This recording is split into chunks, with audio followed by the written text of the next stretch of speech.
বাংলাদেশিরা হোটেল পরিষেবা পাবে না ত্রিপুরায়। আগরতলার একটি বেসরকারি হাসপাতালের পর ত্রিপুরার হোটেল ব্যবসায়ীরাও বাংলাদেশিদের উপর নিষেধাজ্ঞা জারি করেছে।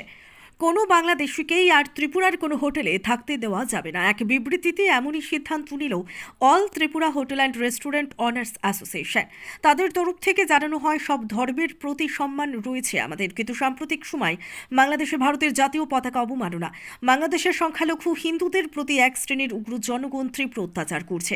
এর পাশাপাশি ইস্কনের ধর্মগুরু চিন্ময় কৃষ্ণ দাস ব্রহ্মচারীকে গ্রেফতার করে তার উপর অমানবিক নির্যাতন চালানো হচ্ছে। তাই সাময়িকভাবে ত্রিপুরায় আগত বাংলাদেশিরা কোনো ধরনের হোটেল পরিষেবা পাবেন না। মঙ্গলবারও জামিন পেলেন না বাংলাদেশের ইস্কনের ধর্মগুরু চিন্ময় কৃষ্ণ দাস ব্রহ্মচারী।